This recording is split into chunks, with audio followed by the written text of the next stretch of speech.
Good morning, good evening, and good night, everybody. My name is Sarah, and finally, we are back to some book reviews. Now, I have a very special book to review today, Children of Blood and Bones by Tomi and Adeyemi. This is an Own Voices West African-inspired fantasy. And can I just say, it totally deserves all the hype it's been getting. But the funny thing is, despite everyone being so excited for its release, I haven't actually seen many reviews for this. So with that being said, let's dive on in. Now, Children of Blood and Bones is a cheesy, cookie-cutter fantasy, and it's just amazing. I love it. This hits all the typical fantasy points that Harry Potter seems to get just right. Now, this is a spoiler-free review, so I'm not going to get too into what this book is about, but essentially, set in this kingdom where magic used to thrive, it used to live and exist, and everyone with white hair had power of the gods. They had this magic. And then one day, the king learned how to take it all away. You see, the people with white hair were discriminated against so heavily. But before, it wasn't really getting more into anything other than higher taxes or maybe living in poverty. And then when the raid happened, when they managed to take all the magic away, it started to get physical. It started to get violent. Because these people no longer had the power to defend themselves. Our main character, Zelly, was around when that raid happened, but she was before the age of magic entering her. She had the ability, but she was spared because she couldn't do it yet. And once magic was taken away, she could never get that ability again. Now, even though there's 4 characters that we follow, we only get 3 points of view, and that would be Zelly, the prince, and the princess.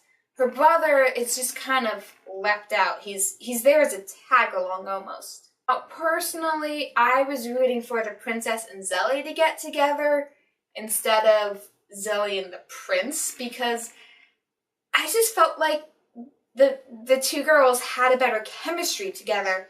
And the guy just kind of showed up and was like, oh, he's a dude in a fantasy. He's obviously the love interest. That's how I felt like the love interest was handled in this. But, I mean, it was a West African fantasy. We can't have everything, so I'm pretty content with how it worked out. The 2 royals that I mentioned, the prince and the princess, they are put in a very awkward situation.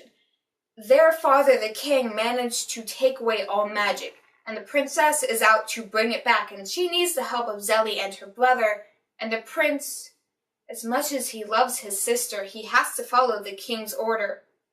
And then he starts to realize maybe magic isn't so bad. Maybe this evil that he was taught to hate and destroy and the thing he was told killed his siblings wasn't actually the reason. You see, the prince in this had some backstory with the princess. These 2 siblings were taught to fight. They were taught to defend themselves against this magic. They had to learn how to kill at a very young age. And the prince followed his father's orders, and he ended up hurting his sister in the process. And even though she forgave him because that's what he was supposed to do, he's still stuck with the reminder.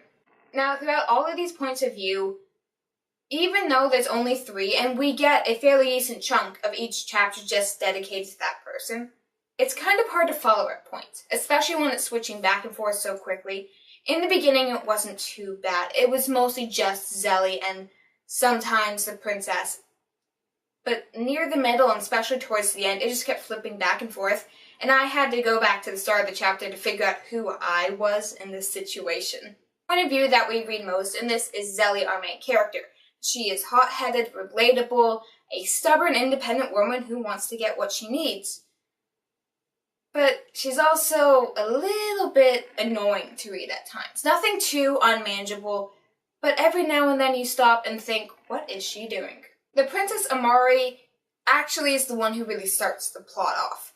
She is the one who realizes there is a way to bring magic back. And she tracks down Zelly, or they bump into each other, depending on how you read the situation, and they kind of just go off on an adventure. Now, Amari is very naive in the beginning of the book, and she doesn't really come into herself until sort of near the middle and heading towards the end. She starts to realize, even though she had a horrible upbringing, she's still who she is. Like, one's upbringing cannot affect who they end up being, because they're going to end up being that way regardless of what their parents do. Now, our prince is the conflict in all of this. He's the one who has to track down Amari and Zelly and Tansy. He's the one who has to try and stop them from bringing magic back, because he believes magic is evil. But throughout the plot, things start to change. He has so much character development. And like I said, the romance was rushed, and I don't fully support it, and there are certain situations where I look at it and I'm just like, what are you doing? But I like it. I like how they developed his character. He had probably the best character arc in this entire book. That's just it. Everyone had a character arc. Nobody left unchanged from this book. And that's something I feel like a lot of fans struggle with. Because of their huge cast, a lot of characters end up being stagnant. While this book kept it to a very easy number and everyone changed. And it was so refreshing to read. Like I said at the beginning of this book, this is cheesy and trope-driven, but it's done in such a refreshing way. Tropes aren't necessarily a bad thing. It just really depends on how you take them. And this book uses it so well. Yes, we have fantasies. Yes, we have women warriors, but not like this. Another thing I absolutely love about this book is the world building. Fantasies have a weird touch and go relationship with world building. They can be good, they can be bad, they can be left up to the imagination. And this somehow manages to balance all three of those things. A lot of the settings that were left in either have very vivid descriptions or just kind of a loose one. We know the town, we know what it looks like, we know where they are with a group of people, but when they're out by the river, they're out enjoying their time, it has more of a nature feel to it. And it's just something that I feel like isn't expressed often enough in fantasy. Because this is an adventure book, you're traveling with the characters. You get to see a lot of the world. And in the front and back of this book, there are maps. And while the maps are a bit confusing when put with the text, it actually really helps you get a sense of the world and the people in it. Talking about the people in it, especially when it comes to the magic system, you can actually take a quiz online to figure out what magic you would have. I got connector magic, I have magic of spirit, mind, and dreams, which is awesome because that totally fits with me. Now, when it comes down to criticism of this book, I can't say I wasn't the biggest fan of the first half of this book, but I read it very quickly. Like, even though it's not a thin book, it's a very quick read. Near the middle and heading towards the end, it has a certain flow to it. It's fast-paced, but there's still some breathing moments. There's some time to stop, catch a breath, figure out what's going on, and that really helps with the different points of view, because there's always something happening in someone's life, but every now and then you just kind of stop and hang out by the river. The ending is one exception to this, because there are no breathers near the end of this book. You have to see the last breather, put down the book, walk away, and then when you come back, be prepared. I do have to bring up the ending of this book, and even though this is a spoiler-free review, I'm gonna say I'm very confused. Like, I know what happens. Obviously, you know what happens at the end of this book, but the very last line, I was sitting down in my green room, just reading the book, casually waiting for our director to show up, and I read the last line, I literally said, wait, what? Like, it took me a couple times to read to actually understand that that's what happened, and even now, I don't really know what happened. So yes, obviously that is kind of a problem when it comes to the ending of the book. But at the same time, it was like an oddly satisfying ending. Like, I don't understand it, but it works. Overall, I give this book a 10 out of 10. It's a really good book. Like, I really enjoyed it.